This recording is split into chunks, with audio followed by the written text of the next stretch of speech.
Olá, pessoal, tudo bom? Vamos para mais uma aula dessa semana. Semana passada a gente estava falando sobre totalitarismo, ou seja, período em que grupos fascistas entraram e se apoderaram, começaram a crescer, né, grupos de autoritário, de extremo autoritarismo, conseguiram entrar na Europa entre as duas guerras, né, a Primeira Guerra Mundial, ou chamada Grande Guerra, e a Segunda Guerra Mundial, que vai levar o Hitler, o Mussolini e outros governantes extremamente autoritários para o poder, né? A gente já começou a falar as características, né, para se reconhecer, porque ele é importante para se reconhecer o fascismo, né? Em qualquer parte do mundo, né, em qualquer governo, quando o governo começa a falar certas características, como ultranacionalismo, né, defesa de questões morais que são extremamente conservadoras, intervenção militar, forte intervenção militar, né, defesa da moral dentro da arte, da literatura, né, da educação. A gente sempre tem que ficar esperto, né? E o que a gente tem a ver com o que a gente vai falar agora? A gente vai entrar no assunto agora, dessa nova unidade, porque a gente vai explicar o que acontecia no Brasil nesse momento em que esses grupos, né, fascistas entravam na Europa, né, como que os países lá na Europa estavam, né, se recuperando, né, da Primeira Guerra Mundial.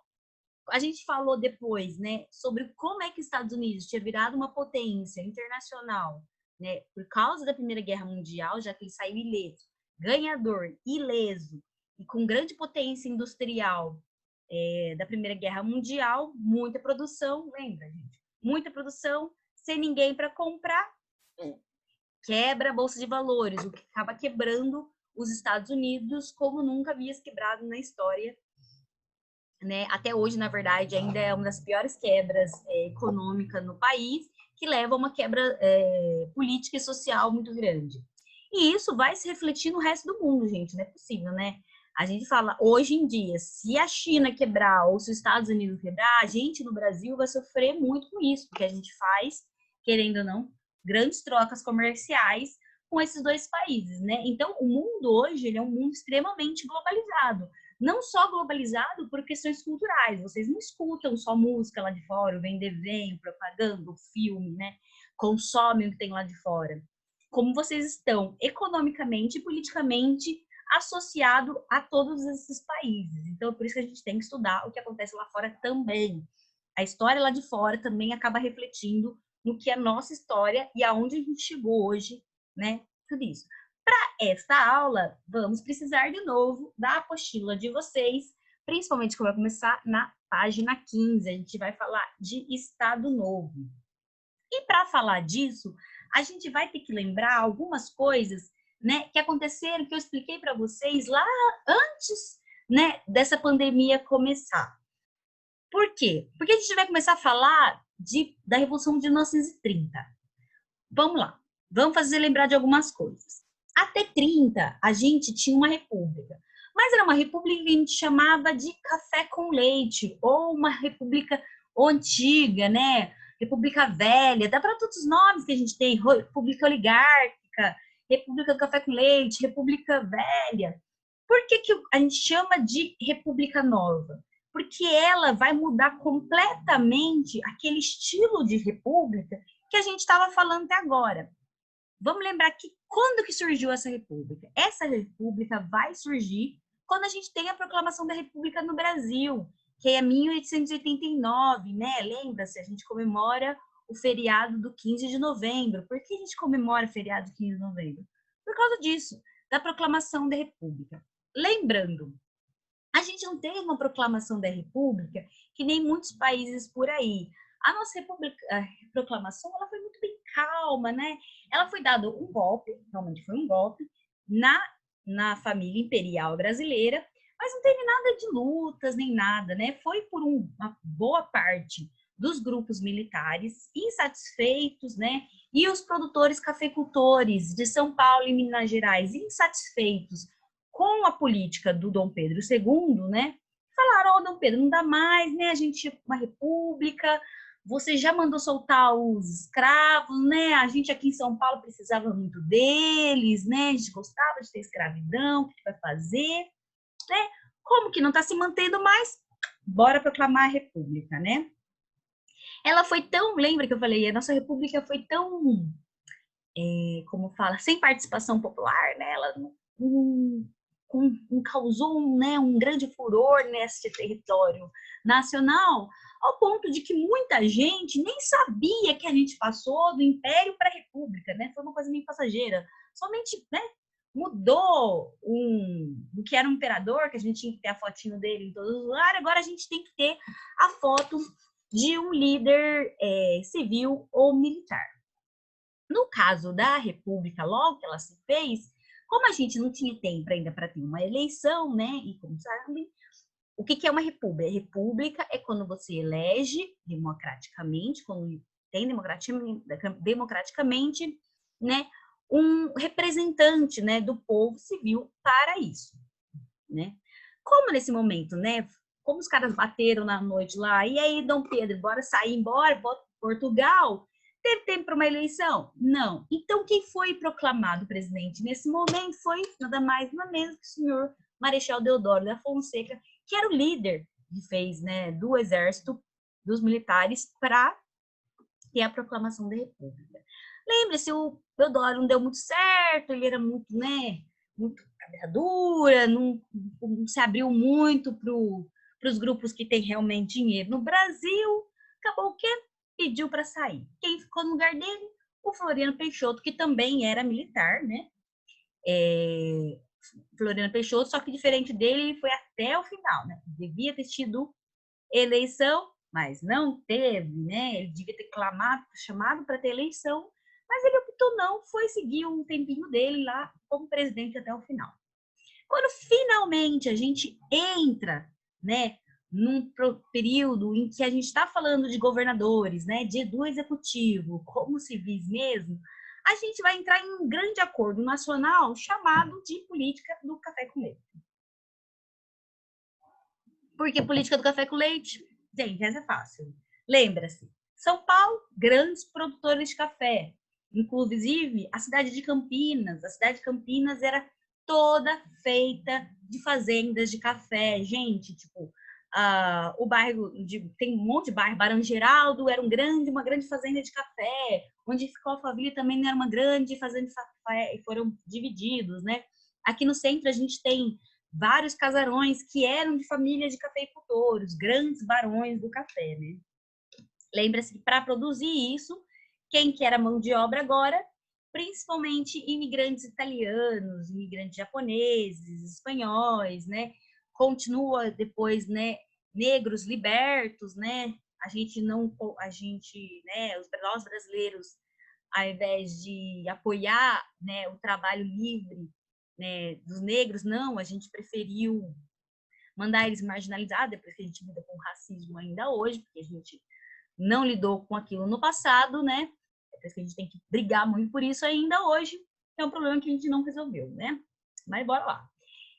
Pensando nisso, a gente entrou realmente numa grande política chamada café com leite. O café, então, é São Paulo. Os grandes produtores de café em São Paulo, né, tinham grandes fazendas, mantinham praticamente este país. Por que eu digo que mantinham esse país? Porque lembra-se que lá no Nordeste, em Pernambuco e na Bahia, que eram estados muito ricos lá na colônia, eles eram estados muito ricos na colônia porque produziam açúcar. Quando o açúcar começou a ser produzido na América Central e na África, o Brasil pararam de investir no Brasil para cana-de-açúcar. A gente começa o quê? Investir no café, que se deu muito bem, que não é uma planta brasileira, mas se deu muito bem aqui no nosso estado, mas aqui ao sudeste do país. Mas e quem é o leite? O leite nada mais é do que Minas Gerais. Lembra-se, Minas Gerais é um estado muito rico, foi um estado muito rico, principalmente por causa das Minas Gerais, né? Muito dinheiro em ouro. Quando as minas começaram a acabar, tanto de ouro como diamante, começou a haver um processo com pecuária lá muito grande. Era um estado de pastagem, né? Até hoje é um estado que produz, né? Tem grandes pastagens, então tem grande fornecimento de leite. Não se enganem, não era um estado somente que fornecia leite, era um estado também que produziu muito café, tá? Era um estado, então lá era meio que o café com leite era praticamente Minas Gerais. Então esses dois estados tinham muita força política porque eles tinham muita força econômica. Ah, mas e o resto do país? Bom, o resto do país tinha outros tipos de produção, mas não que rendesse a mesma quantidade de dinheiro como esses dois estados. O Rio de Janeiro mantinha seu poder político porque ela era a capital do país, né? Vocês lembram? A capital do país já foi Salvador, né? Para quem não lembra disso, Salvador, quando tinha açúcar, era lá. Quando o Dom João, né, Dom João VI vem para o Brasil em 1808, né, lembra, a família real vem para cá, Dona Carla Joaquina, o seu Dom João, aquele gordinho, pai do Pedrinho I, vem para cá, torna o Rio de Janeiro a capital do país. Depois disso, manteve-se capital lá do Rio de Janeiro até a construção de Brasília, tá, pessoal? A gente vai falar mais para frente da construção de Brasília, que hoje é nossa atual capital, né, do país. Mas o que a gente vai falar? Lembrando as características políticas de que, né, São Paulo e Minas Gerais estão ali, ó, né, aquela entrave, um se bate, outro se embate, que o que eles mantêm? Estão lá os dois poderes, como é que eles conseguem manter que cada vez seja um presidente mineiro e depois seja um presidente, né, paulista? Como é que eles conseguem manter isso? Pela política a gente chama de governadores, tá? O que a gente faz? O presidente dá aos governadores do país aquilo que eles precisam: investimento, né? Abatimento de imposto, ajuda os coronezinhos, né? Lembra das fazendas, aqueles coronéis que eu falei para vocês, que tem até hoje, né? Aqueles grandes fazendeiros, em que se tornavam, de certa forma, quase a polícia do lugar, né? E que os cangaceiros muitas vezes combatiam lá no Nordeste. Lembra disso? Pensando nisso, esses coronéis ajudavam no voto de cabresto o governador. O que o governador fazia? O governador dava terra, dava fornecimento de dinheiro para esses coronéis. Os coronéis, com seus capangas, iam lá e muitas vezes trocavam o voto, né? Davam comida em troca para as pessoas, né? Ameaçavam. Muitas vezes um voto de quem já estava morto aparecia de novo, né? Um voto assim. Esses coronéis ajudavam os governadores. Os governadores ajudavam quem ia se candidatar a prefeito, a presidente, né? Como? Através, já falei, de vários tipos de privilégio, né? Todos os tipos de troca. É um negócio corrupto mesmo, né? É aquilo lá, né? Toma lá, dá cá, né? Tipo, eu te dou uma coisa, você me dá outra, e a gente se ajuda a manter este governo. Vai chegar uma hora em que isso não vai dar muito certo. Teria dado certo se não tinha? Teria. Até acontecer alguma coisa nos Estados Unidos. Lembra que eu falei para vocês? Na aula que eu falei, quando estoura o problemão lá nos Estados Unidos em 29, afeta o Brasil. Europa não tem dinheiro para comprar café, né? Primeira Guerra Mundial, não precisa mais comprar tanto café, né? Não tem dinheiro para comprar café, porque eles têm que se reconstruir. Para de comprar café do Brasil. Quem compra café nosso? Estados Unidos. Compra muito café nosso, né? A gente precisa investir em outra coisa, já que o café está dando dinheiro demais para quem tem poder, realmente? Não, né, gente? Como sempre, né? A gente não precisa investir nada, a gente só investe em café e leite, né? Pecuária, carne e café, carne e café, carne e café.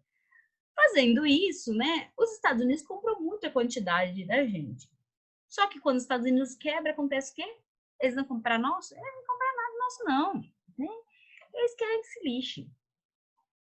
Não comprando mais o nosso café vai causar um problema gigantesco dentro da política. A política vai se desestabilizar total. É nessa hora que a gente vai entrar num novo tipo de governo, que é o chamado, então, República Nova, né? Aquela República Velha só se chama velha porque a gente sabe que teve uma República Nova, tá bom, gente? A gente dá esses nomes, historiador dá esses nomes, já sabem, mas só dá nome depois, né? Depois que já aconteceu. Por que isso vai acontecer? Que o negócio vai estourar mesmo, que é o que eu vou mostrar para vocês agora, que o problema maior vai acontecer. Deixa eu aqui compartilhar com vocês aqui, minha vidinha carinha, ó. Vai acontecer um negócio chamado Revolução de 1930. Até 30, gente. Aquilo que a gente estava falando de café com leite estava funcionando certinho, né? Problema só em 29 mesmo. Na bomba estoura lá nos Estados Unidos e reflete a bomba aqui, né? Porque a gente não tem que fazer. Morrendo de medo de que acontece? Morrendo de medo de quebrar um pacto, né? Entre café, né? Entre Minas Gerais e São Paulo, o presidente que estava até então lá, chamado Washington Luiz, que por sinal é, né, o Washington Luiz, ele aqui de Campinas, tá?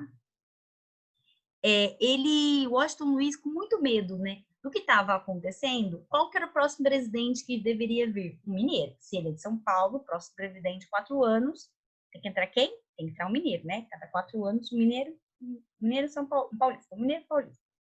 Ao invés de ele indicar um mineiro, que é o que o dever dele tinha feito, e tinha funcionado até então, né? Ele faz o quê? Indica outro paulista, o chamado Júlio Prestes. Gente, Júlio Prestes é esse homenzinho aqui, ó, tá? Olha como o Júlio Prestes, ele é muito chique, gente. Ele apareceu na revista Time. Revista Time, para quem não sabe, é uma revista dos Estados Unidos em que só aparecem pessoas, muitas celebridades, pessoas que mudam o ano e tal. Então, é muito chique aparecer no Time, tá? Mineiros veem essa afronta, tipo, São Paulo tá querendo dar um golpe, né? Aqui em cima de nós, não, queridinho. São Minas, com medo disso, faz o quê? Se une com o Rio Grande do Sul, né? Que já queria algumas coisas, porque eles tinham um grande problema lá de exportação da charque, né? Que é a carne, aquela carne seca, que é muito comum no Sul. E também porque eles têm uma grande produção de pecuária também no Sul, né? Vocês já viram falar em churrasco de gaúcho, né? Já ouviram com certeza fazer piada sobre isso e tudo mais. Como os mineiros e os do Rio Grande do Sul tinham uma grande, né, compatibilidade por causa da pecuária, mas eles se juntam a um grupo do Rio Grande do Sul e também a Paraíba, né? A Paraíba, porque também tinha questões, na verdade, militares para resolver e para ter o apoio. A Paraíba lá no Nordeste queria o retorno de alguns privilégios para o Nordeste, sendo que o Nordeste deixou de ter privilégios, né? Quando o açúcar caiu, né? O açúcar ficou muito barato, ficou um produto muito barato e desvalorizado lá. Quem que eles vão indicar? Eles indicam um cara chamado Getúlio Vargas, que é esse homenzinho aqui, ó. O Getúlio Vargas, ele era da ala militar, tá? Então, já fica esperto no negócio. Toda vez que acontece um golpe, vem da ala militar, gente. Isso não é coincidência, não. Repara no negócio. Esse carinha aqui, o Getúlio Vargas. Vargas vai se candidatar, né, também para se fazer, né, contrário a São Paulo, com esse carinha aqui, que se chama João Pessoa. O João Pessoa, talvez você conheçam ele de nome, não é à toa, da capital da Paraíba. A capital da Paraíba chamava João Pessoa? Não, eu não lembro o nome da capital da Bahia antes do João Pessoa. Vou pesquisar e vou falar para vocês amanhã. Mas o que acontece? O João Pessoa, ele era um militar civil lá da Paraíba. Eles se juntam e viram vice do Vargas e entra, né, para concorrer à presidência, criando-se um novo partido, que é a Aliança Liberal, né, contra o partido daqui de São Paulo e o Júlio Prestes, né? Todos os fazendeiros de São Paulo apoiando quem? O Júlio Prestes. Acontece o quê? Júlio Prestes ganha, né? Quem diria? Na verdade, a força, né, não foi tão grande, mesmo juntando 3 estados, como a Paraíba, Rio Grande do Sul. Na verdade, 4, porque o Rio de Janeiro deu um apoio moral ali, e Minas Gerais apoiaram, mas não foi o suficiente. A gente não tem muita certeza se foi muito suficiente, há uma grande discussão. Por quê? A gente sabe como eram as eleições. Normalmente, as eleições elas eram fraudulentas. O que quer dizer uma eleição fraudulenta? É uma eleição que você se usou de métodos corruptos, né, métodos ilegais para ganhar algo do tipo. Então, direto, lembra-se, direto, quem ganhava não ia para o poder. Por quê? Porque contestava-se que a eleição tinha validade, né, de tudo mais, e a que acabava, era desse jeito que a gente acabava sempre levando para o poder aquele grupo que a gente queria, na verdade. Por isso que funcionou tanto tempo São Paulo e Minas Gerais sem briga nisso. O que vai acontecer? Sabendo disso, né, ganhando lá assim, em março. Gente, a eleição antigamente no Brasil acontecia no começo do ano, tá? Ela não era no final do ano que nem agora, né? Normalmente a eleição é sempre em outubro, né? No Brasil agora, atualmente agora, vai ser em outubro e, né, o cargo executivo cargo executivo e legislativo toma-se de posse no começo do ano, né, no dia 1º de janeiro. Antigamente não era assim. Antigamente tomava-se posse lá em março, tá, gente? As eleições aconteciam lá no começo do ano, tomava-se posse em março. Por isso que o Júlio Prestes ganha em março de 1930. Chega em outubro de 1930, esse grupo, Rio Grande do Sul, Paraíba, Rio de Janeiro e Minas Gerais, já indo unido, dá um golpe militar que vai se chamar Revolução de 1930. Quero fazer uma aspas nesse ponto. Gente, se vocês entrevistarem um militar, eles sempre vão falar de revolução, sempre que eles dão um golpe militar. Bora lá. Revolução de 1930, golpe militar, tá? Foi também por forças civis, mas também foi principalmente por forças militares, com base principalmente tenentistas no Sul. 1964, o que a gente chama de golpe militar, de ditadura militar, que nós historiadores, chamamos disso, a maior parte dos estudiosos chamam de ditadura militar, a ala militar no nosso Brasil, se vocês forem ver os jornais, chama de Revolução de 1964.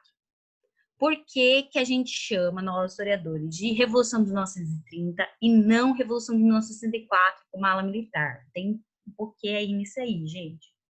Por quê? Porque uma revolução, para vocês lembrarem, sempre que é uma revolução, é algo que muda, é quando alguma coisa acontece, uma luta acontece ou uma manifestação acontece, em que algo se muda completamente. Nesse caso, o que mudou completamente? A nossa política. O que antes era um grande pacto entre Minas Gerais e São Paulo, acontece na nossa política. O que a gente é mudança? Porque a gente não chama de Revolução em 64, e sim realmente um golpe militar para a ditadura. Porque depois da Revolução de 30, não foi uma ditadura. Só o Vargas vai dar um golpe de ditadura um pouquinho mais para frente.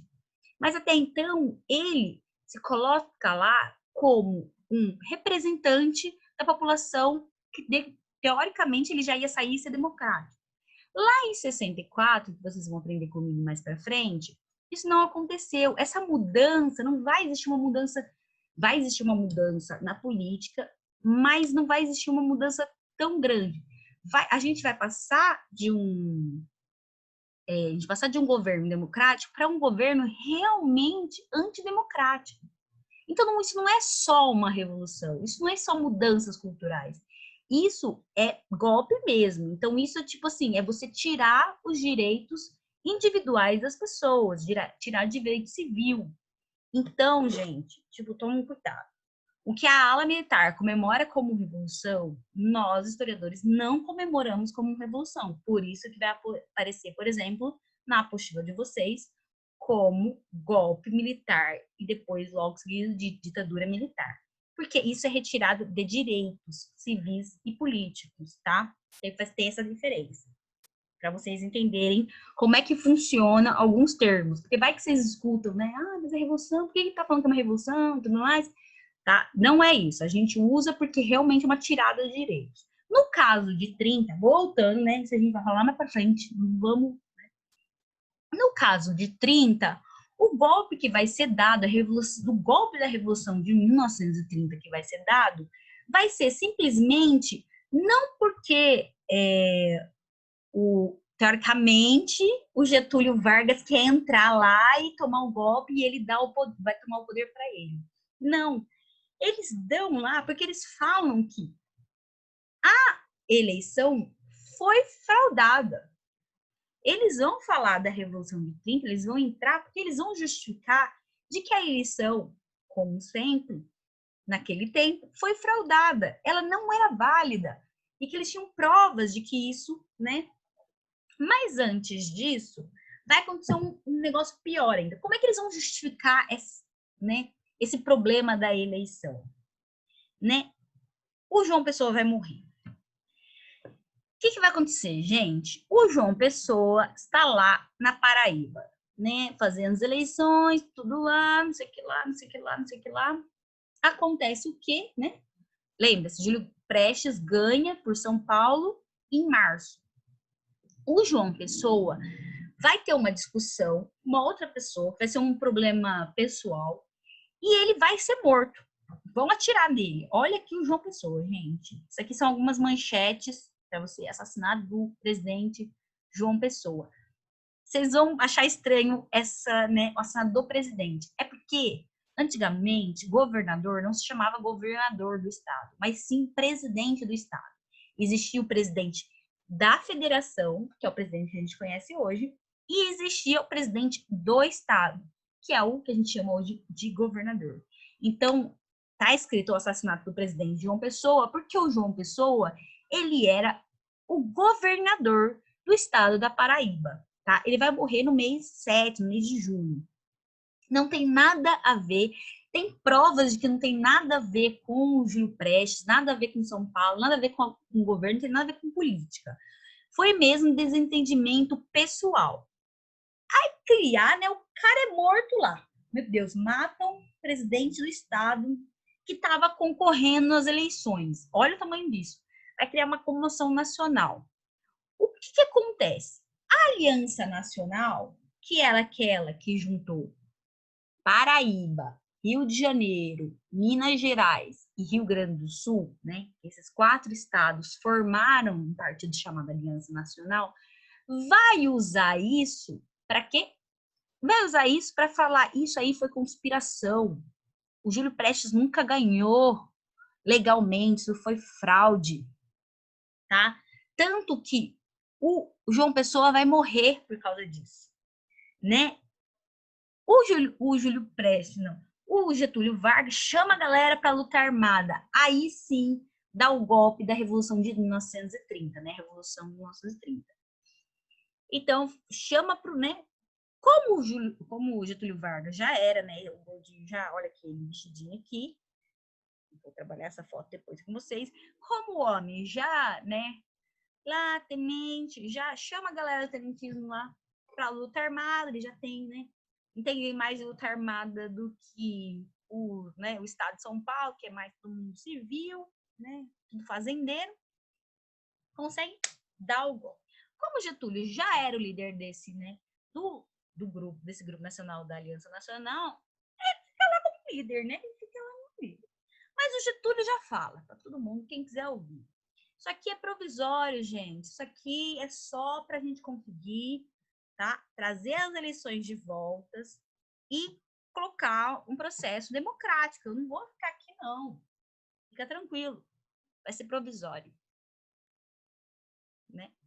É o que sempre dizem. Né? Então, a morte do João Pessoa foi ótimo para o Getúlio Vargas. Morreu, foi bem. Vai embora, amigo, camarada. Vai lá, né? O Getúlio, ele tem vocês vão ver, assim, ele tem um grande caráter muito populista, ele tinha assim, né, ele conseguia falar com as pessoas de uma forma muito simpática, que as pessoas gostavam muito. Por mais que ele faça de uma forma dura, né, ele falava muito de nacionalismo, falava muito da família, dos trabalhadores do Brasil, da economia brasileira, que a gente tem que se voltar, que a gente tem que, né, a gente está perdendo muito dinheiro com apenas um grupo, como São Paulo, por exemplo. Então, a gente tem que dar valor. Reconhecem esta pessoa em outro lugar que vocês já viram? Tipo, na Europa? tipo na Alemanha ou na Itália, reconhecem? Bom, não é à toa se vocês estiverem reconhecendo através, né, das falas do Hitler e do Mussolini. Lembra-se que nas outras aulas eu falei, isso não é coincidência, gente. O Getúlio Vargas, esta pessoinha que vocês estão vendo aqui, por ser de uma arma militar, ele tinha uma aproximação muito grande, era muito real com a ideologia fascista e nazista, gente. Ele era parça lá da camaradagem lá, do norte, né? Lá da Europa. Muito de tudo que era pregado na Europa vai ser usado aqui no Brasil também, tá? Então, isso que eu falei, gente, fique esperta com aquelas características, né, que eu falei na aula passada, de que você sempre tem que prestar atenção, militarismo, né, um patriotismo exacerbado, né, nacionalismo exacerbado, muito conservador, uma moral muito conservadora, a família, Deus, pátria, tudo isso, sempre cuidado, né? É o que eu falei para vocês. Sempre estejam atentos a esse tipo de fato. Tá. Governo provisório. O Getúlio chegou no poder lá, beleza, e agora, né? Já cheguei aqui. Governo provisório, porque era para ser provisório. Um provisório que era para durar mais ou menos um ano, durou 4 anos. Ou seja, o cara ficou lá praticamente como um presidente. Mas o Getúlio teve uma ideia muito clara sobre as coisas. Ele viu a crise, no geral. E isso eu acho muito interessante da parte dele. Ele viu a crise em geral. O que acontece? O país ganha muito dinheiro com o quê? Café. A gente está conseguindo vender este café? Não. Como sair dessa crise? O único jeito é criar-se um conselho para entender como que a gente pode fazer para sair da crise. Tem um porém. Para o Getúlio, a gente já tinha investido em indústria, entendeu? Diversificado esse negócio todo. Mas quem que manda realmente neste país? Os grandes fazendeiros, né, gente? Que, desculpa, hoje em dia continuam mandando ainda neste país, né? Os grandes fazendeiros, vocês verem a política do país, quem se mantém ainda no poder é aquela galera que tem muita fazenda, muita propriedade, tá? Pode ser de agricultura, pode ser de pecuária, esses são os grandes que mandam neste país atualmente. A gente continua nesse negócio. Criou-se um conselho. Nesse conselho, obviamente, que vão estar inseridos, então, os grandes produtores, que são, né, os fazendeiros paulistas, né? Apesar de o São Paulo ter perdido, né, ter tirado o Júlio Prestes de lá, ele, a conta dos fazendeiros, ainda tem que se manter no poder, né? Então, eles vão para esse Conselho Nacional. O que faz? A política cria-se, né, um ato para poder salvar que o país quebre tão rapidamente como os Estados Unidos quebrou. Comprar o excedente de café e queimar. Por quê? Vamos usar lá, gente, a mesma lógica que eu falei para vocês, econômica, que é do capitalismo e que é a lógica que eu expliquei para vocês lá dos Estados Unidos. Vamos lá. Quando tem muito produto, mas muito produto, e tem a mesma quantidade de pessoas para comprar, isso é bom. O que acontece? O produto fica barato, porque, né, tem diversas marcas e tudo mais, tem concorrência, o produto fica barato, as pessoas conseguem comprar o produto barato. Quando tem muito produto, mas não tem gente o suficiente para comprar esse produto, para consumir esse produto, acontece o quê? Vai quebrar. Por quê? Excedente, excedente, excedente. Gente, o café vai durar para sempre? Tem tudo isso para beber de café? Não tem, né? Tem excedente. Não tem gente comprando desses cafeicultores. Se não tem como essa galera comprando, não tem como eu usar o dinheiro da compra para poder comprar mais semente para plantar no ano seguinte. Entende a lógica? Então, acontece o quê? Se tem café demais e consumo de menos, sem gente para conseguir essa quantidade, o país vai quebrar que nem os Estados Unidos, tá? Então, o que o governo, muito esperto, esse Conselho Nacional muito esperto, faz? Deixa que a gente compra. Manda aqui, manda pro governo. O governo, com dinheiro público, vai lá, compra o excedente de café desses proprietários, então os proprietários estão com dinheiro, tá tudo certo, tá tudo ótimo, compra e queima. Tá, compra de novo, queima. Compra de novo, queima. Mas enquanto isso, o Getúlio Vargas vai estimulando, gente, pelo amor de Deus, vamos começar a produzir outras coisas que não seja café para a gente consumir aqui no mercado interno, né? Então ele estimula a chamada policultura, que eu coloquei essa palavra aqui, e a industrialização, porque até então a nossa indústria ela era bem esparsa, né? Ela era uma indústria que como a gente tinha dinheiro vindo do café, a gente importava muita coisa, né? E a gente não tinha muito imposto em cima da importação. Para que então criar indústria no país se a gente pode comprar lá de fora já pronto? Não é verdade? É isso que fizeram. O que o Getúlio incentivava, a política do Getúlio incentivava? Se a gente criasse policultura, mais tipo, variedades de alimento, e a gente começar a produzir aqui dentro, que a gente vai consumir na indústria, a gente não precisa comprar lá de fora. Então, o dinheiro continua circulando para dentro do país, né? Isso também tem a ver com globalização. Já vou explicar por quê.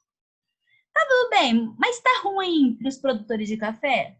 Não tá ruim, né, gente? Porque eles mesmo estão ganhando dinheiro deles. O governo vai lá, compra o excedente, eles continuam produzindo quantidade, eles precisam se preocupar se ninguém vai comprar mesmo ou não? Não. Por quê? Porque não precisa se preocupar com isso, gente. O governo vai comprar, por que eu vou mudar o esquema todo que eu já tô acostumado a fazer, né? Cadinho dando dinheiro. Só que chega um momento, gente, que o governo não tem mais dinheiro excedente para comprar esse excesso de café. Vai fazer o quê? Vai chegar uma hora que vai ter que parar com isso. Aí é que vai dar mal. Mas vamos lá. Ele também, o Getúlio, fala, preciso tomar, né, começar a ser diplomático. Agora não posso ser radical, por quê? Porque eu preciso ajudar os tenentes que me ajudaram no golpe. Lembre-se, os tenentes se ferraram um pouquinho na época lá da República Velha. Por quê? Porque os tenentes queriam mudanças, né, dentro das patentes baixas, né, aquele monte de exploração que acontecia, eles não queriam mais ter exploração, mas o que acontecia? O governo foi lá e cortou as asinhas dos militares, né, principalmente de baixa patente, tenente é baixa patente, e, né, continuou lá com os castigos, com tudo mais que acontecia. Mas também o Getúlio não podia virar as costas para a oligarquia cafeeira. Por quê? Porque a maior parte do dinheiro vinha ou estava nas mãos dos cafeicultores, principalmente paulistas e Minas Gerais, né? Tipo, mineiros e paulistas. Então, dá para, né? Porque não foi, o paulista vai lá, tira o dinheiro dentro do país e ferrou tudo. Para incentivar tudo isso, em 1930, o Getúlio Vargas cria pela primeira vez o Ministério do Trabalho, da Indústria e do Comércio. Gente, esse ministério, ele existe até hoje, tá? Hoje em dia eles estão separados, né? Só tem o Ministério do Trabalho, tem o Ministério da Indústria e Comércio junto, tá? São ministérios muito fortes no país, porque a gente tem uma grande industrialização hoje em dia. Por quê? Porque o Getúlio estava preocupado com um grupo muito específico chamado operariado. Mas por que esse grupo, né?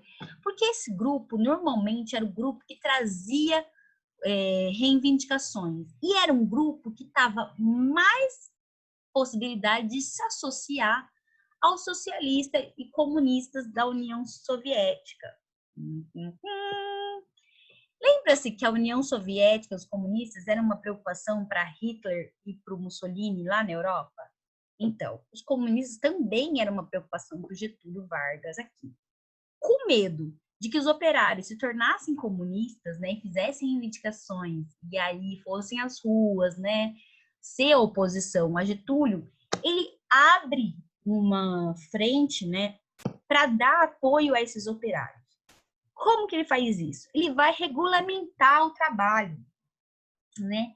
Sabe um negocinho chamado carteira de trabalho, galera? Sabe aquela carteira azulzinha que seu pai, sua mãe muitas vezes tem, sua tia, né, tio, vô, mais lá que a gente usa, aquela carteirinha azul? Então, essa carteirinha, não necessariamente ela azul, mas a carteira de trabalho foi criada lá em 1930, graças ao Getúlio Vargas. sei que pode ser que vocês estejam pensando, mas tia, isso não é uma coisa ruim? Lembra que eu falei para vocês que a carta de trabalho, nossa, foi incentivada pelo mesmo modelo da Carta del Lavoro na Itália, que veio do Mussolini. Por que eu tô lembrando isso? Gente, a gente tem que sair, né, de muitas vezes algumas coisas é preto no branco, entendeu? Getúlio, como ditador, foi péssimo o país? Foi. Fascismo lá na Itália foi péssimo para a Itália? Foi. Uma coisa ou outra lá, é que assim, é muito pouco, viu? Acaba, de certa forma, ajudando o trabalhador, né? Acaba ajudando a população em geral. Mas não achem que essa ajuda é tipo, nossa, como a gente ama esse nosso povo, como a gente quer fazer bem à população. Não se enganem sobre isso, tá? Isso, na verdade, é simplesmente para não ter uma oposição, né? E o grupo de trabalhadores, de operariado, podia ser uma grande oposição para Getúlio Vargas. Então, ele pega e começa a incentivar melhorias no processo, no trabalho, nos direitos trabalhistas desse grupo. O que ele vai fazer? Vai eliminar, vai colocar os tenentes no governo dos estados, né? Principalmente de São Paulo. Ele vai tirar o presidente do estado, ou seja, o governador do estado de São Paulo, e vai colocar um tenente, né? Isso de forma democrática? Não. O Getúlio vai fazer isso de forma de imposição. Ele vai falar isso, que vai fazer isso, por quê? Para tomar uma medida para que, né, os estados se unam para melhorar o país. Começa a surgir um problema. Aí, o que vai acontecer? Tendo esse período, né, provisório, né, a gente vai ter um pequeno problema nesse governo provisório. Porque quando ele coloca os tenentes, né, ele tira os governos democráticos eleitos, né, pela população, ainda assim que era voto cabresto, não necessariamente a população que votava realmente nesses governadores, mas era de certa forma democrático, né? Não era um voto, né? Era um voto escondido, secreto, né? Quer dizer, um voto aberto, livre, todo mundo ficava sabendo, eu voto em tal coisa, por isso que era de cabresto, não tinha como fugir o negócio, tá? Era só homens podiam votar, homens livres, que eram alfabetizados, né? Que tinham uma renda, então, tipo, negros, mulheres, crianças, adolescentes, né? Analfabetos, nenhum deles podiam votar, então não era realmente um voto super democrático. E ainda por cima, o Getúlio tira o homem que a galera votou lá de dentro. São Paulo, já nesse processo de muita raiva por causa de tudo isso, vai criar o quê? Vai chamar para uma revolução. Isso aqui, ó, gente. Esse aqui, ó. Revolução Constitucionalista de 32. Vai acontecer nesse governo provisório. O que foi a Revolução Constitucionalista? A Revolução Constitucionalista foi o levante chamado por São Paulo, né, até os outros estados, para que se realmente a gente repense numa Constituição. Por quê? Porque quebrou o que havia, né, o acordo Pacto de São Paulo e Minas. Era necessário uma nova Constituição para colocar-se leis no país em relação a tudo isso, ao do café, a tudo mais. Não dá para ficar só criando, né, medidas provisórias, né? Tipo, ficar criando medidas provisórias. Precisava criar-se uma Constituição nova logo. Só que, quando para você criar uma Constituição nova, o Getúlio Vargas teria que chamar uma eleição.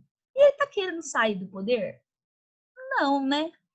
Pensando nisso, São Paulo chama a revolução para os paulistas, na verdade, para todo o país, se manifestar contra o Getúlio Vargas. O que é essa revolução, né? Ela vai ser comandada principalmente em São Paulo, vai ser comandada, né? Principalmente por um grupo de São Paulo em militares. O principal líder dele vai ser um cara chamado Carlos, né? Luiz Carlos Prestes, tá? Se vocês quiserem assistir um filme chamado Olga, vocês vão saber um pouco mais da vida do Carlos, né? E o que vai? Vão chamar para esse levante, que é esse partido, né, de São Paulo, republicano de São Paulo, para fazer esse levante. O que acontece? No fim, quem vai entrar é somente São Paulo. E Minas, principalmente o estado de Minas Gerais, é que vai, com as tropas de Minas e com o governo do Getúlio, vão abafar essa revolução, nessa luta armada dentro de São Paulo. Gente, para que vocês lembrem, essa luta armada é tão importante para São Paulo que ela virou ela virou um feriado somente paulista. Então, somente nós comemoramos o tal do 9 de julho, que é o dia da Revolução Constitucionalista de 32. Quero chamar a atenção de vocês para isso. Vários movimentos, vários focos dessa luta armada aconteceram no estado de São Paulo. Como eu falei para vocês, a gente não conseguiu no fim levar isso muito além para o estado de São Paulo. Mas interessante que várias cidades daqui de São Paulo, não só a capital São Paulo, foi palco para essa luta. Inclusive a nossa cidade, Campinas. É por isso que eu quero mostrar para vocês. Então, eu vou me focar, contar um pouquinho do que aconteceu da Revolução, somente aqui na cidade de Campinas. Que eu tenho certeza que ou os pais de vocês também não sabem sobre isso, e talvez os avós de vocês lembrem algo do tipo. O que eu quero que vocês podem contar para a família de vocês. Esse aqui é um trabalhinho feito, né, por um grupo aqui em São Paulo, um grupo de estudo de São Paulo, de Campinas, que foi a participação de Campinas na Revolução Constitucionalista.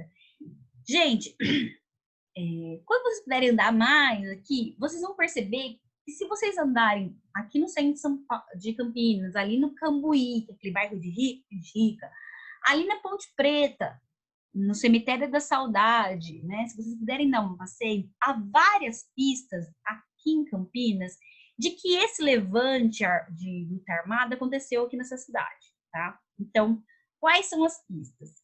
Que eu já fui ver várias, né? E eu gostei. Por exemplo, o centro de Campinas e o distrito de... não foi de Barão Geraldo, agora fugiu o nome disso, mas já vou lembrar, foram atacados por bombardeios por Getúlio Vargas. Também vocês não sabiam disso, provavelmente, né? Sim, nosso centro, né? Ali o Largo do Rosário, onde tem um monte de manifestação hoje em dia, bem lá no centro, do lado da 13 de maio, foi palco de tropas, né? As tropas paulistas revolucionárias, e também palco de bombardeio. O Cambuí tem uma praça aqui perto de casa, no Cambuí, em que foi também palco onde as tropas armadas paulistas ficaram também, montaram lá, né, as tendinhas e tudo mais. A gente, perto da rodoviária, a gente tem uns lugares que chama Casa Mata. O que é uma Casa Mata? Casa Mata nada mais é do que uns buracos, assim, meio quase uma trincheira, que eu mostrei para vocês. É diferente de trincheira porque ela não tem aqueles túneis, tá? Mas somente tipo buracos, assim, que se coloca de proteção, que são fechados, em que as tropas se fechavam para contra-bombardeio, tá? Campinas criou-se isso muito por medo dos bombardeios vindos de Minas Gerais, que a gente é muito próximo de Minas, né? Outra coisa, aqui também no centro, mais perto do Cambuí, você tem uma rua chamada MMTD, que são o nome, principalmente, de alguns né, de jovens que lutaram eram estudantes que lutaram e morreram pela Constituição, pela Revolução. No Museu de Campinas, no Museu da Cidade, a gente tem bastante documentação e patrimônio de soldados, tem então capacetes, tem uniformes, tem armas, que vocês podem visitar, tá? É gratuito, dá para ir lá, é perto da Estação Cultura, tá? Vocês conhecem a Estação Cultura, é logo de frente, vocês conseguem ver o Museu da Cidade. Super indico, já fiz estágio lá, é muito legal e eu adoro aquele lugar. Outro ponto, falando lá no Cemitério da Saudade. No Cemitério da Saudade, logo na entrada, existe um monumento muito grande chamado, né, Monumento aos Voluntários da Revolução Constitucionalista de 32. Lá está o nome, principalmente, dos soldados que morreram, principalmente soldados de Campinas, tá? Então, a gente vai passar por tudo isso. Vamos lá. O que foi a Revolução, né? A Revolução, como eu estava falando para vocês, Getúlio Vargas coloca os seus, né, tenentes como governadores do estado, né, se mantém. Por quê? Porque ele precisa comandar, de certa forma, diretamente os estados. Que ele faz isso? Ele substitui, né, os presidentes dos estados, ou que a gente chama de hoje governadores, por interventores estaduais, ou seja, interventores tenentistas. Fazendo isso, São Paulo se vê numa posição muito ruim, porque ela já perdeu o posto de presidência quando Júlio Prestes saiu de lá. Esse acordo começa a pressionar para ter uma nova Constituição. Essa nova Constituição não sai. Começa a pressionar para o Getúlio fazer uma nova eleição. Essa eleição não sai. O que acontece? Em maio de 32, 4 estudantes que eu falei para vocês vão ser mortos, né, por essa revolução, que chama, né, MMDC. Vai ter uma ruazinha aqui em cima. E esse aqui é o Miragaia, né? Esse aqui, o Miragaia, o Martins, o Camargo e o Drauzio. Eles vão morrer no momento de manifestar contra os tenentes, né, do Getúlio Vargas. Como eles vão morrer, eles vão se tornar um símbolo do levante de São Paulo, tá bom? Campinas. Nesse momento, quem era o prefeito da cidade? O senhor Orozimbo Maia, que não é à toa, é o nome das principais avenidas de Campinas. Essa que corta aqui, ó, ela passa pela Maternidade, vai aqui de cima da Senador Saraiva, vai até lá em cima na Norte e Sul. Ele era um prefeito, que ele era partidário do Partido Republicano Brasileiro, né? E ele era contra Getúlio Vargas. Quando ele incentiva o golpe à luta armada, tanto que ele vai ser destituído, né, da prefeitura por autoridades do Vargas. Tá? Esse aqui é o senhor Orozimbo Maia. Né, ele vai pelo tenente, né, como eu falei para vocês, não à toa, o governo do estado de São Paulo vai mandar destituir o prefeito da cidade, o Orozimbo Maia, porque Campinas era uma cidade já muito grande, era uma cidade já muito valorizada, e por sinal não era uma cidade muito cafeicultora, né? Então ela tinha um poder econômico muito grande. Essa aqui, ó, se vocês quiserem ver e forem no Cemitério da Saudade, que é aquele que eu falei para vocês né, que tem a homenagem aos voluntários, né, que chama Voluntários da Pátria, vocês conseguem ver o cemitério, o túmulo do Orozimbo Maia, ó, esse aqui, ó. Eu fui dar uma olhadinha lá, tem até foto lá, né? Campinas, ela era muito importante porque, como eu falei para vocês, ela era muito forte economicamente no estado, ela era muito forte, ela ficava aqui em Campinas, ele era um troncamento o que é um troncamento? É um cruzamento de vários, como fala? Várias saídas de trem, tanto para o interior como para o resto do país. Então, aqui passava a Companhia Paulistana, que ia por todo São Paulo, né? Paulistana de Ferrovia, que é onde é a Estação Cultura, por sinal.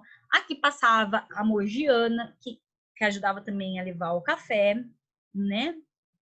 Então, e aqui, então, como ele era um trocamento em que dava base de sustentação, e era muito perto de Minas, aqui era ótimo para entrar, para impedir que a contra-revolução, ou seja, os soldados de Minas Gerais viessem para São Paulo. Então, aqui era uma base de militar para a chegada deles antes de eles chegarem em São Paulo.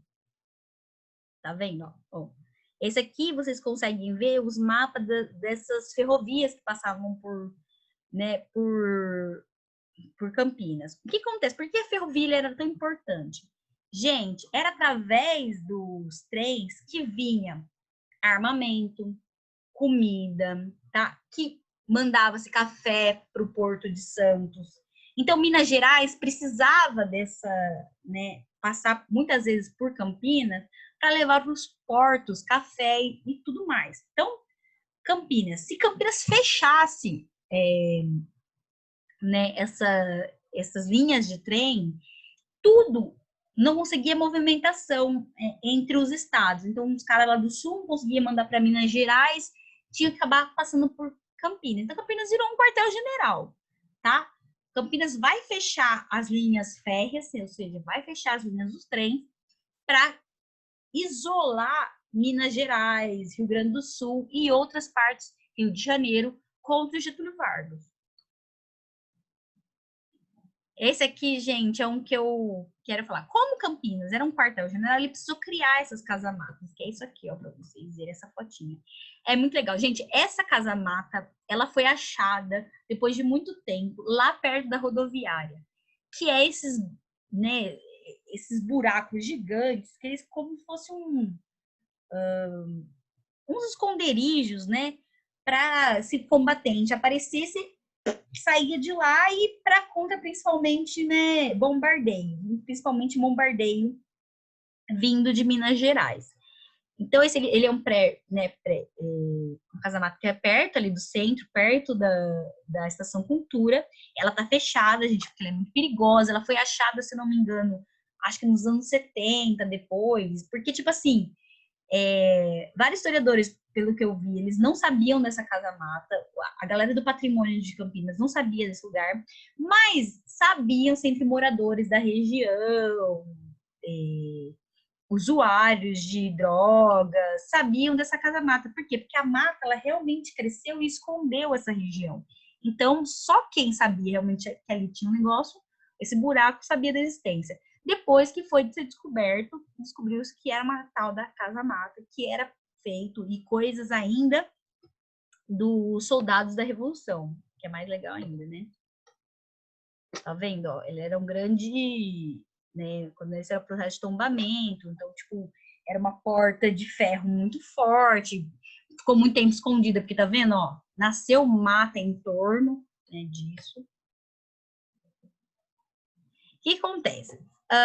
É muito legal que esse trabalho que pesquisaram sobre o processo da Revolução Constitucionalista aqui em Campinas, ela mostra assim que a cidade realmente levou muitos soldados para lutar na luta armada contra o governo federal, né? Então ela foi realmente militarmente muito ocupada. As cidades, né, ficaram em várias partes da cidade foram ocupadas, acampavam, como, né, como por sinal a escola de cadetes foi muito armado, o bosque de Jequitibás, eu vou mostrar daqui a pouco para vocês, foi uma região onde tinha soldados e onde estava tendo bombardeio. O que acontece?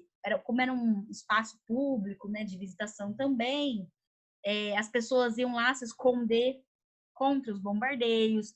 E gente foi, tipo, voluntário de todas as idades para, né, pra lutar na luta armada. Por exemplo, esse que aparece aqui, é um voluntário do jornal e um menino, né, no Correio Popular, que já existia desde a década de 30. Essa aqui, se vocês forem ver, ó, no fundo é a catedral ali no centro, né, na escadaria da catedral, que é um pelotão da Justiça por Campinas, né? Eles foram passar para cumprimentar o Orozimbo Maia, antes do Orozimbo Maia ser destituído, né, pelo poder, e eles tiraram essa foto, que é muito legal, né? O Largo do Rosário, que é onde, né, onde tem um monte de manifestação, que eu falei para vocês, hoje em dia tem muita gente que vai lá passar o carnaval, é um ponto realmente central da cidade em que muita gente vai se encontrar, né? Quando tem manifestações para todos os jeitos, tem festa, ou comemoração, porque a Francisco Glicério passa por ela, foi um quartel-general, né? E ela era um pouquinho diferente na época, então 600 homens ficaram, acamparam ali, né? Principalmente porque ela ficava perto da ferrovia, perto principalmente da Mogiana, tá? algumas pessoas que talvez vocês já ouviram falar em placas, nome deles em placas em alguns lugares da cidade que participaram, né, do movimento. Às vezes não participavam do movimento como soldado, mas gente, as pessoas, as famílias ricas de São Paulo chegavam a doar tudo, doar prata, doar anel de ouro, anel de aliança de ouro, para ajudar nos revolucionários, viu? Isso tipo, aconteceu muito. Tem uma série que mostra isso, principalmente na cidade de São Paulo. Isso vai acontecer.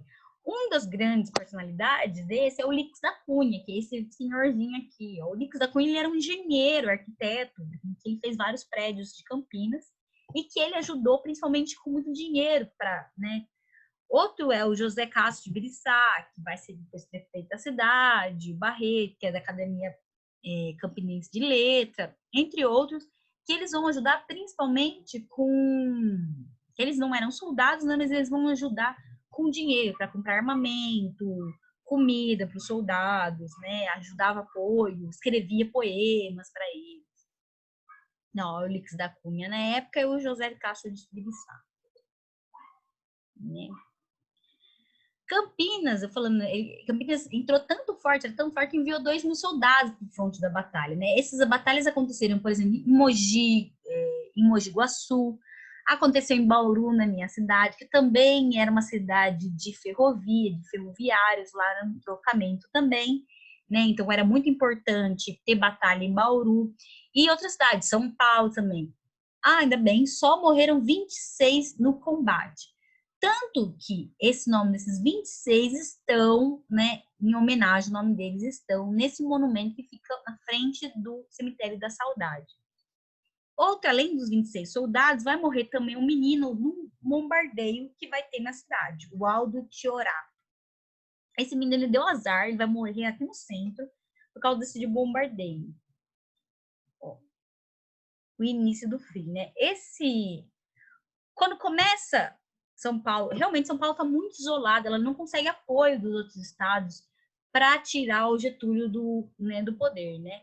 A queda de Itapira, que é a cidade aqui perto, Mojimirim, na segunda quinzena de 32, Campinas vai ser pressionada, ainda mais tendo um prefeito tenente, a sair, né, dessa e a liberar principalmente a ferrovia, porque a ferrovia estava parando a economia do país também, e isso só era prejudicial. Então, Campinas foi muito pressionada a sair, né, do corpo.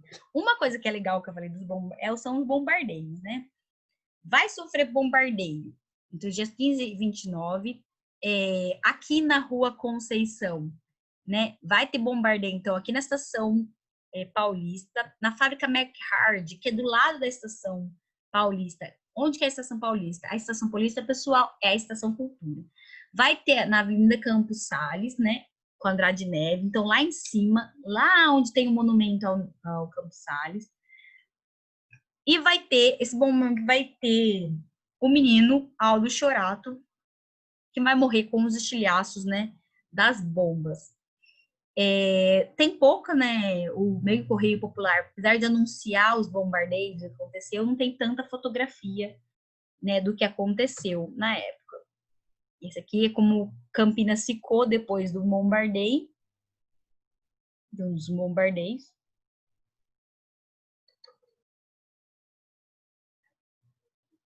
Né?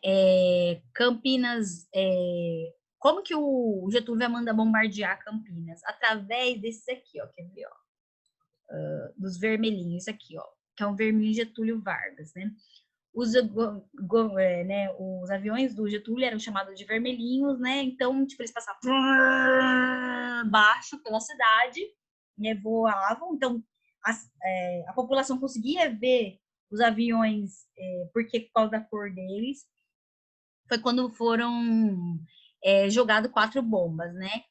E a maior parte dessas pessoas foram, que eu falei para vocês, principalmente daqui do centro, foram se estabelecer lá no Bosque dos Jequitibás para se proteger dos bombardeios, porque ficar perto de bombardeio, perto de prédio é pior, porque o estilhaço, né, pode vir e pode matar mais fácil, né? O menino Aldo Tiorato, que é esse menininho aqui, ó, gente, ele foi considerado um herói, né? Ele não era um integrante, né? Ele estava por ali, né? Ele era de um grupo escolar, que é o Orozimbo Maia, que é um grupo escolar, ou seja, é uma escola aqui no centro, uma escola estadual aqui no centro. E ele estava ali, né, fazendo transporte, né, conversando, mas quando acontece o bombardeio, ele está lá no centro, que ele acaba morrendo, né. Os restos mortais, assim como o dos voluntários mortos na Constituição, também estão no cemitério de Campinas, tá? E o nomezinho dele também tá lá no mausoléu, tá? Ao lado dos heróis de Campinas, que é esse aqui, ó. Esse aqui, ó, esse é o Aldo, tá? Escoteiro Aldo Tiorato, não sei decorar civis, né, que repousam, né? Essa é onde tá o mausoléu, tá os restos do Aldo, tá, gente? Que tá lá na frente do Cemitério da Saudade, que é um monumento só para os que perderam a vida na Revolução, né? Olha aqui o Bosque de Jequitibás, né? O Bosque de Jequitibás, que eu falei, ele abrigava a população porque é mais fácil a população correr para se esconder dentro do bosque por causa das árvores.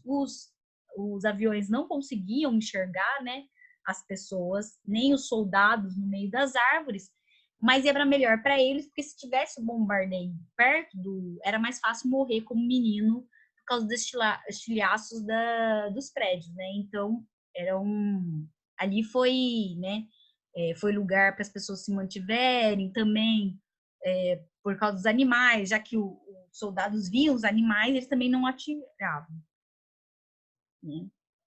Essa aqui é muito legal, é uma parte do apoio popular, porque as mulheres tiveram um papel muito forte na Revolução, tá, gente? As mulheres, elas não eram soldados, algumas pegaram em armas, algumas foram realmente como soldados para a Revolução, mas a maior parte das mulheres criavam ligas para ajudar a criar as roupas dos soldados, a fazer comida para os soldados, como enfermeiras, a doar todas as coisas valiosas, tá? Essa aqui é a Associação Evangélica de Campinas, Legião Feminina Barreto Leme, as Legionárias de 32, né? Essa foto, se vocês verem, ela fica aqui no centro, onde está o monumento ao Carlos Gomes, é aqui pertinho de casa, tá bom? E então é isso. Então as mulheres tiveram uma participação muito ativa dentro da Revolução, tá? Elas criavam fábricas. Quando os homens saíram, elas assumiam, tá? As fábricas aqui em Campinas. Elas saíam no fundo, criavam roupa, elas fizeram de tudo, gente, para ajudar os soldados em batalha. Só não iam em geral, né? Vai chegar o momento, 29 de tem que realmente Campinas vai sair da revolução, né, da luta armada, porque vai se ver fechada pelos soldados, principalmente de Minas Gerais, e então a cidade vai se render, porque não tem mais condições de manter na luta, né? Né, vai acabar se rendendo e tudo mais, depois vai acabar criando esse monumento. Eu queria mostrar para vocês, é o monumento, é esse aqui, ó. Esses que depois eles vão criar, né, a população de Campinas vai criar um monumento em homenagem a esses revolucionários, que isso é chamado Monumento de Voluntários da Pátria. Deixa eu ver se tem aqui, ó, para vocês verem. Vários grupos escolares vão receber o nome desses voluntários, né? Esse mausoléu, o que é um mausoléu? O mausoléu nada mais é tipo um grande túmulo em homenagem a essas pessoas, e é esse aqui o mausoléu, gente. Ele parece gigante aqui, ele é grande sim, mas ele não é gigante não, viu? Você entra aqui, ó, você vai entrar do lado aqui, ó, no cemitério, e aqui tá então o nome, né, das 26 pessoas que morreram e do menino Aldo nesse, mas é bem legal, é legal de ver, eu super aconselho vocês a irem ver na Revolução. O que vai acontecer? No fim, São Paulo e Campinas vão perder, certo? Essa revolução vai acabar, a revolução vai ser sufocada porque a gente não tem apoio, né, geral, e vai acabar. Getúlio vai se manter. O que? Getúlio vai prender principalmente os líderes da revolução, que é o senhor Carlos Prestes, e a sua esposa, a Olga Benário. Lembra que eu falei que o Getúlio ajudou, né, o campo de concentração, né? Então, o Getúlio vai ajudar realmente esses grupos, né? E vai mandar a Olga, por exemplo, lá para um campo de concentração grávida, gente. Tem o filme Olga, que eu super indicaria para vocês assistirem, né? Que vai levar a Olga para, né, para esse momento lá. Então, Getúlio, ó, super amizade né, vai manter o Carlos Prestes aqui no Brasil, preso, né, por traição à pátria, e vai mandar a Olga, já que a Olga não é brasileira, para né, para lá. Deixa eu ver se eu consigo passar para vocês. Opa, não estou conseguindo aqui, deixa eu colocar aqui para você, né? Que a gente vai dar adiante. Vai ter tudo isso vai acontecer. Aí eu vou entrar para vocês na próxima aula, vou manter até aqui agora um pouquinho para vocês saberem como é que começou isso e a proximidade que o Brasil vai ter lá com o fascismo, né? Para vocês verem que tá tudo conectado, tá bom, gente? Mas eu continuo isso na próxima aula, né? Vocês vão fazer as atividades da página que eu enviei no grupo, a página que eu quero que vocês façam são da página 16, né, e da página 19, tá? Vocês façam amanhã, fotografem e me mandem no e-mail. Vocês já sabem como que é, né? Um beijo para vocês, gente. Até a próxima aula. Tchau, tchau.